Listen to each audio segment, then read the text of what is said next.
Hi friends, मैं आकांक्षा शर्मा जी की with आकांक्षा में आपका स्वागत करती हूँ। सो फ्रेंड्स, आज अपन करने वाले हैं बहुत ही शानदार क्वेश्चन। ये ऐसे क्वेश्चन हैं जो हर एग्ज़ाम के लिए एक बेस्ट हैं। और ये हमारा मध्य प्रदेश का 10,000 MCQ का एक कोर्स चल रहा है, जिसके हम 3 भाग कर चुके थे और ये हमारा चौथा भाग है। हमने इसके 54 क्वेश्चन कर लिए थे। हर क्वेश्चन के संदर्भ में सारे करंट से लेकर अपडेट, पुराने अपडेट, सारा अपडेट हर एक क्वेश्चन का बता रही हूँ। तो यहाँ से बाहर कोई भी प्रश्न आपका नहीं जाएगा अगर ये आप कर लेते हैं। इसके लिए एक अलग से प्लेलिस्ट बना दी है 10,000 MCQ करके, तो वहाँ पर आपको इसके पुराने भाग मिल जाएंगे। तो अगर जो आपने न्यू है, नहीं देखे हैं, तो देख लीजिएगा। पहला क्वेश्चन है, विभाजन के बाद मध्य प्रदेश में कुल कितनी सीटें बची थीं? तो विभाजन के बाद मध्य प्रदेश में कितनी सीटें बची थीं? 230 सीटें बची थीं। विभाजन के बाद जो 90 विधानसभा सीटें हैं, 90 जो सीटें हैं वो कहाँ चली गई थी? छत्तीसगढ़ में चली गई थी। 90 सीटें कहाँ चली गई थी? 90 सीटें छत्तीसगढ़ में चली गई थी। तो ये क्वेश्चन भी पूछा जा सकता है कि छत्तीसगढ़ में कितनी विधानसभा सीटें हैं। तो छत्तीसगढ़ में कितनी है? 90। तो 90 सीटें कहाँ चली गई थी? छत्तीसगढ़ में चली गई थी। और अभी कितनी है? 230 सीटें अभी वर्तमान में हैं मध्य प्रदेश में। तो विभाजन के बाद मध्य प्रदेश में कितनी सीटें बची? 230 बची। और 230 उसके पहले कितनी थी? तो 320 सीटें थी टोटल, जब मध्य प्रदेश और छत्तीसगढ़ एक ही राज्य हुआ करते थे। लेकिन जब 1 नवंबर 2000 को मध्य प्रदेश का पुनर्गठन हुआ, या बोल सकते हैं विभाजन हुआ, तो क्या हुआ? 90 सीटें कहाँ चली गई? छत्तीसगढ़ में चली गई थी। तो इसके बाद मध्य प्रदेश में 230 सीट बची। 35 सीटें इसमें किसके लिए हैं? अनुसूचित जाति के लिए हैं। और 47 सीटें किसकी हैं? अनुसूचित जनजाति के लिए आरक्षित हैं। लोकसभा हुआ, विधानसभा हुआ, इनमें जो SC ST की सीटें दी जाती हैं वो इस अकॉर्डिंग दी जाती हैं कि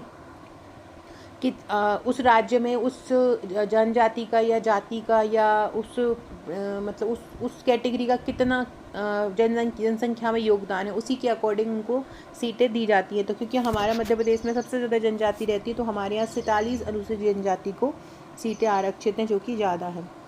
अगला क्वेश्चन है, मध्य प्रदेश में लोकसभा और विधानसभा चुनाव 1 महीने के अंदर कब कराए गए? मतलब लोकसभा और विधानसभा चुनाव मध्य प्रदेश में 1 महीने के अंदर ही करा लिए थे। तो ये मध्य प्रदेश में कब कराए गए थे? तो 1969। कब? 1969 एक ऐसा समय था जिसमें मध्य प्रदेश में पहले लोकसभा चुनाव और फिर उसके एक सप्ताह बाद ही विधानसभा चुनाव करा लिए गए थे। मतलब एक ही महीने में लोकसभा और विधानसभा चुनाव एक साथ करा लिए गए थे। तो मध्य प्रदेश में लोकसभा और विधानसभा चुनाव 1 महीने के अंदर कब कराए गए थे? 1969 का समय था। कब का समय था? 1969 का समय था, जब मध्य प्रदेश में लोकसभा और विधानसभा चुनाव कैसे कराए गए थे? एक साथ कराए गए थे। अगर आपसे ये पूछा जाए कि 1969 में मध्य प्रदेश में कौन सी विधानसभा थी, जैसे कि अभी वर्तमान में कौन सी चल रही है? वर्तमान में 16वीं विधानसभा चल रही है। आपको याद रखना है कि वर्तमान में कौन सी चल रही है? 16वीं विधानसभा चल रही है। और 1969 में जब लोकसभा और विधानसभा चुनाव एक साथ कराए गए थे, तो उस समय कौन सी विधानसभा थी? उस समय चौथी विधानसभा थी। कौन सी विधानसभा थी? चौथी विधानसभा थी, है ना। उस समय मध्य प्रदेश में चौथी विधानसभा चल रही थी। और इस चौथी विधानसभा के दौरान 3 अलग अलग मुख्यमंत्री रहे थे। इस चौथी विधानसभा के दौरान पूछा जा सकता है कि कितने मुख्यमंत्री रहे थे। तो इस चौथी विधानसभा के दौरान 3 अलग अलग मुख्यमंत्री रहे थे। द्वारका प्रसाद रहे थे, DP मिश्र जिनको हम बोलते हैं, राजा नरेश चंद्र सिंह रहे थे जो कि मध्य प्रदेश के पहले आदिवासी मुख्यमंत्री हैं, और श्याम चरण शुक्ल रहे थे। ठीक है। तो मध्य प्रदेश में कौन सा ऐसा समय है, कौन सा ऐसा वर्ष है जब लोकसभा और विधानसभा चुनाव एक ही साथ कराए गए थे? तो 1969 के समय में कराए गए थे। लोकसभा चुनाव पहले और एक सप्ताह बाद विधानसभा चुनाव कराए गए थे। अगला क्वेश्चन है,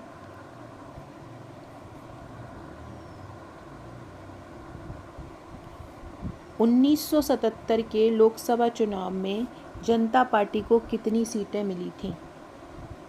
देखो, ये जो समय चल रहा था 1970, तब कांग्रेस पार्टी का प्रभुत्व था पूरे भारत देश में।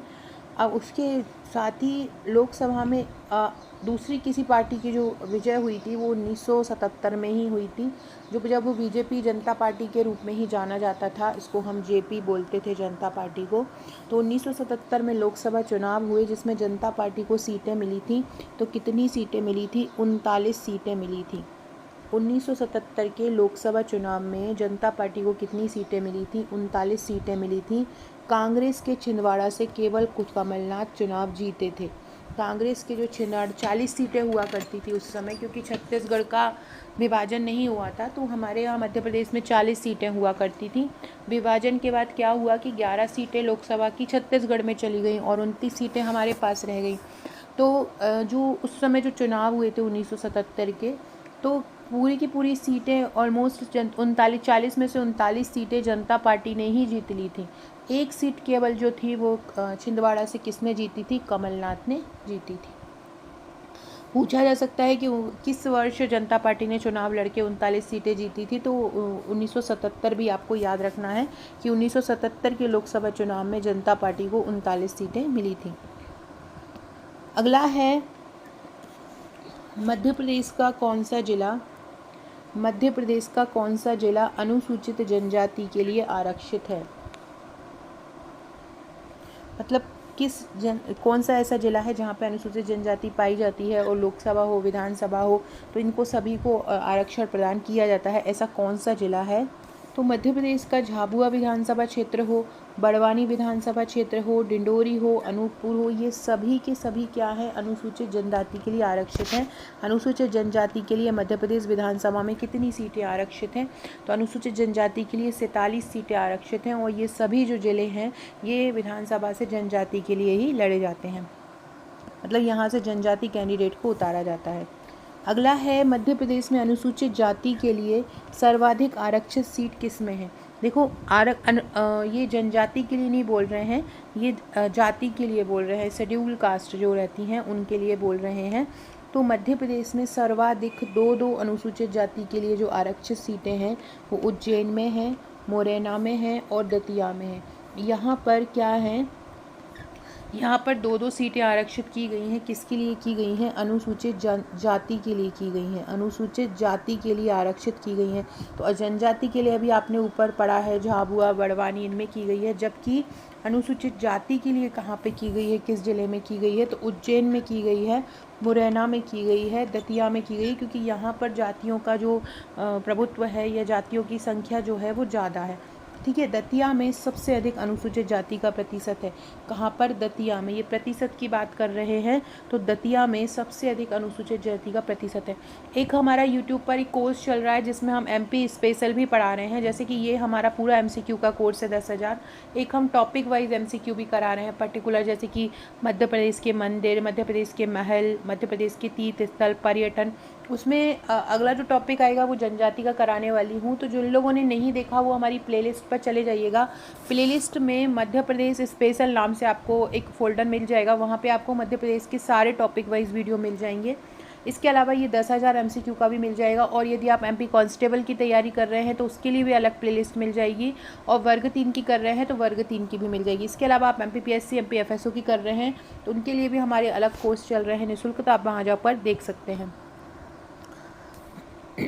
अगला क्वेश्चन है, बहुत ही इम्पोर्टेंट क्वेश्चन है, मध्य प्रदेश में सबसे अधिक लंबे समय तक सांसद रहने वाला व्यक्ति कौन था? ऐसा कौन सा व्यक्ति है जिसने मध्य प्रदेश में सबसे ज़्यादा लंबे समय तक सांसद रहने का रिकॉर्ड बनाया है ना? तो पूर्व जो मध्य प्रदेश के सबसे लंबे समय तक संसद सदस्य रहने वाले जो पूर्व मुख्यमंत्री हैं कमलनाथ हैं, उन्होंने 9 बार छिंदवाड़ा क्षेत्र का, लोकसभा क्षेत्र का प्रतिनिधित्व किया है। कितने बार? 9 बार।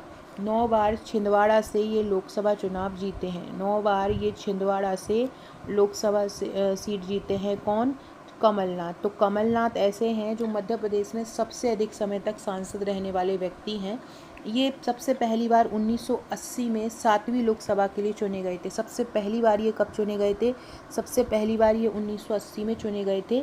उसके बाद 1996 से 98 में इनकी वाइफ हैं अलका नाथ, इन्होंने सीट संभाली थी और मध्य प्रदेश में सबसे लंबे समय तक ये रहे थे और हमारे ये मुख्यमंत्री भी रहे हैं। हालांकि कम समय रहा है लेकिन ये पूर्व मुख्यमंत्री ही कहलाते हैं।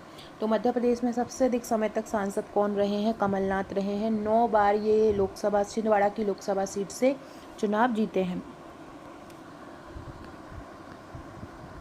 इसके अलावा एक और सांसद हैं सेठ गोविंद दास।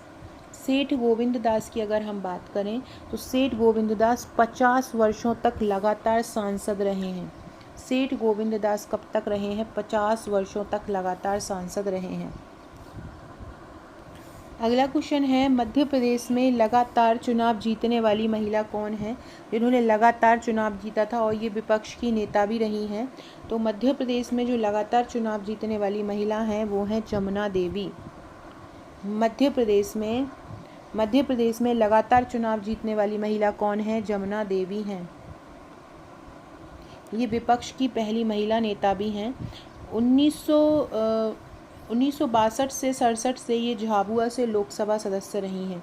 पूछा जा सकता है, जमुना देवी जो हैं एक जनजातीय मंत्री भी हैं, तो ये झाबुआ से लोकसभा सदस्य रही हैं 1962 से 67 तक। ये भारतीय राष्ट्रीय कांग्रेस की नेता थी, मध्य प्रदेश विधानसभा की सदस्य भी रही हैं, राज्य में विपक्ष की नेता भी रही हैं और इन्होंने उप मुख्यमंत्री के रूप में भी काम किया है। मतलब ये जो जमुना देवी हैं ये और क्या कही जाती हैं, इनको महिला उप मुख्यमंत्री के रूप में भी इनको जाना जाता है कि ये क्या है, ये महिला मुख्यमंत्री के रूप में भी इनका नाम जाना जाता है। ठीक है, कई चुनाव जीतने वाली ये मध्य प्रदेश में एक दिग्गज नेता के रूप में इनको जाना जाता है। मध्य प्रदेश की पहली महिला उप मुख्यमंत्री कौन है? तो वो भी जमुना देवी ही हैं। इन्होंने 6 बार विधायक चुनी गई हैं। ये जमुना देवी हैं कितने बार विधायक चुनी गई हैं? 6 बार विधायक चुनी गई हैं। एक बार लोकसभा सदस्य भी रही हैं और एक बार ये राज्यसभा सदस्य भी रही हैं। तो ठीक है, तो जमुना देवी के बारे में याद रखना। इसके अलावा उमा भारती जो है मध्य प्रदेश की पहली महिला मुख्यमंत्री हैं। सरला ग्रेवाल राज्यपाल हैं और सुचेता कृपलानी जो हैं उत्तर प्रदेश की पहली महिला राज्यपाल हैं। अगला है, मध्य प्रदेश के ऐसे कौन से व्यक्ति हैं, मध्य प्रदेश के कौन से व्यक्ति राष्ट्रपति, उपराष्ट्रपति, राज्यपाल और सांसद रहे हैं?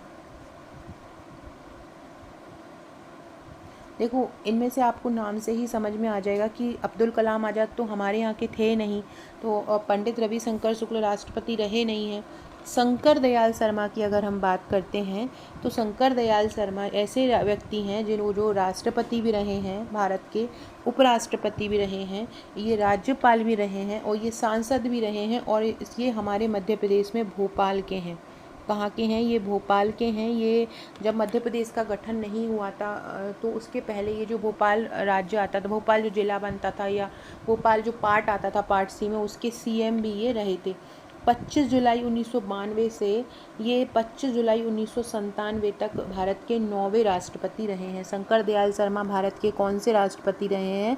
9वें राष्ट्रपति रहे हैं। ये भी पूछा जा सकता है कि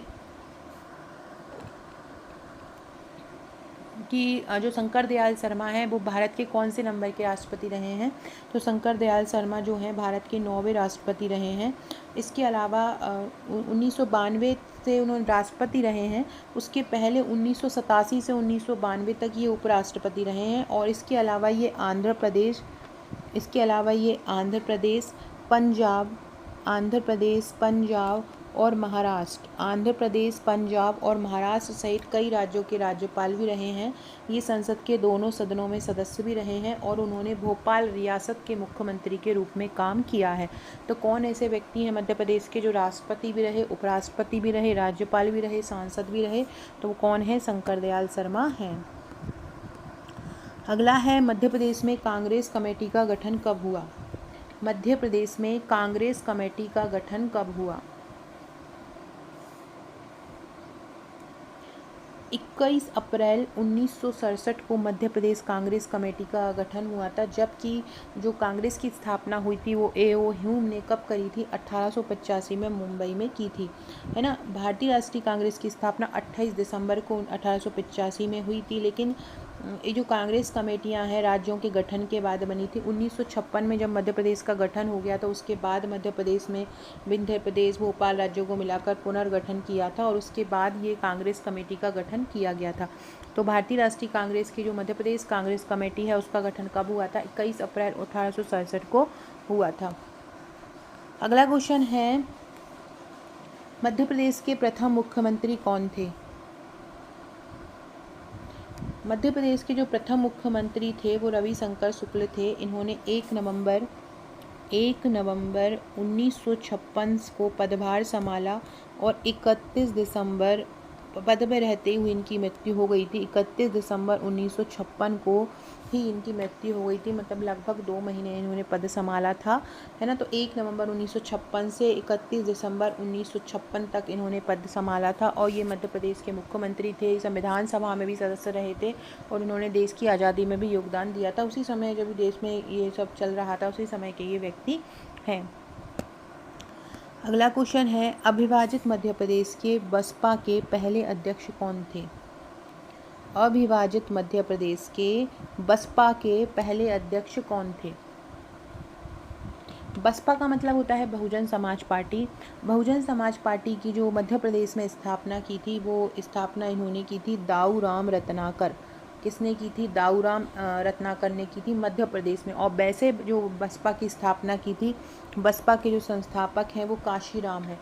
लेकिन हमारे जो मध्य प्रदेश में बसपा के अध्यक्ष रहे हैं वो कौन रहे हैं? दाऊ राम रत्नाकर रहे हैं। हमारे मध्य प्रदेश में कौन रहे हैं? दाऊ राम रत्नाकर रहे हैं। और वैसे बसपा की स्थापना किसने की है? काशीराम ने की है। फ्रेंड, डिस्क्रिप्शन बॉक्स में आपको मेरे व्हाट्सएप, टेलीग्राम, फेसबुक, ट्विटर का लिंक मिल जाएगा, ज्वाइन कर लीजिएगा। कमेंट बॉक्स में आपको मेरे एप्लीकेशन की लिंक मिल जाएगी, आप ज्वाइन कर सकते हैं। किसी भी प्रकार की समस्या आने पर आप मुझे व्हाट्सएप कर सकते हैं 6260190944। इस नंबर पर आप मुझे व्हाट्सएप कर सकते हैं। हमारे एप्लीकेशन पर सारे कोर्स अवेलेबल हैं और साथ ही साथ में हर जो हमारे कोर्स हैं, हमारे कोर्सेज़ के अलग अलग, जैसे कि किसी को पूरा पैकेज लेना है जिसमें हमारी ट्रिक्स वीडियो भी रहती हैं, थ्योरी वीडियो रहती हैं, नोट्स रहते हैं, MCQ रहते हैं, टेस्ट रहते हैं, तो आप हमारा पूरा ट्रिकी बैच ले सकते हैं, like MPPSC prelims, MPFSO।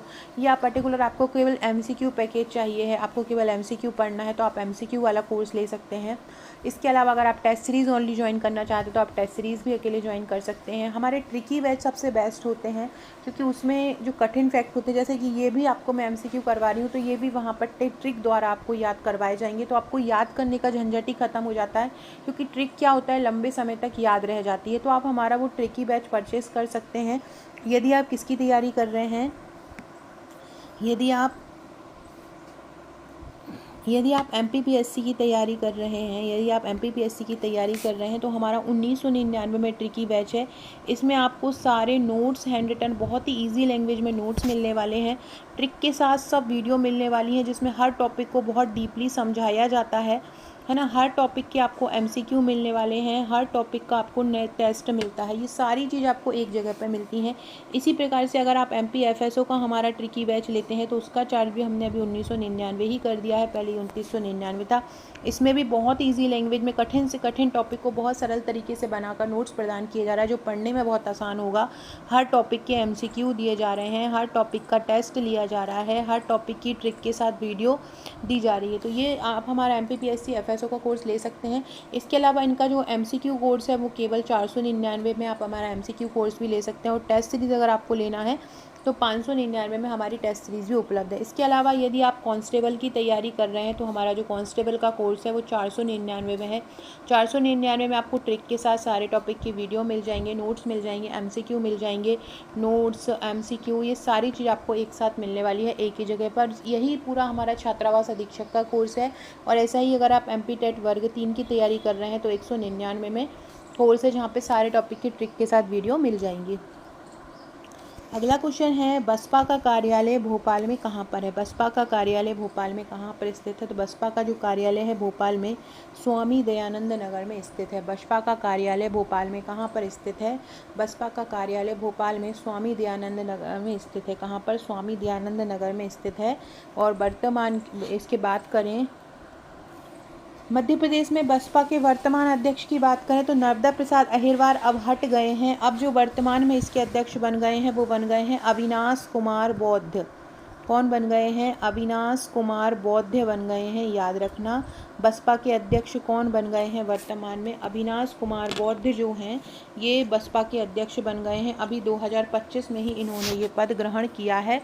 Baspa का कार्यालय भोपाल में स्वामी दयानंद नगर में है। इसके वर्तमान अध्यक्ष कौन है? अविनाश कुमार बौद्ध इसके वर्तमान अध्यक्ष हैं। स्वामी दयानंद नगर भोपाल में इसका कार्यालय है। अध्यक्ष याद रखना क्योंकि अभी नियुक्त हुए हैं तो ये आ सकता है, कौन है? अविनाश कुमार बौद्ध इसके अध्यक्ष हैं। अब हम बात करते हैं समाजवादी पार्टी के पहले अध्यक्ष। ये प्रादेशिक की बात हो रही है मध्य प्रदेश की। तो मध्य प्रदेश में जो समाजवादी पार्टी है, समाजवादी पार्टी को हम बोलते हैं सपा। समाजवादी पार्टी को क्या बोला जाता है? सपा बोले। जैसे बहुजन समाज पार्टी को बसपा बोला जाता है, ऐसे ही समाजवादी पार्टी को क्या बोला जाता है? सपा समाजवादी पार्टी को बोला जाता है। तो समाजवादी पार्टी के पहले अध्यक्ष कौन थे? समाजवादी पार्टी मतलब होता है सपा। इसके प्रादेशिक अध्यक्ष थे शंभूनाथ बघेल। इसके प्रादेशिक अध्यक्ष कौन है? शंभूनाथ बघेल। और अगर पूछे वर्तमान अध्यक्ष कौन है, तो वर्तमान अध्यक्ष है मनोज यादव।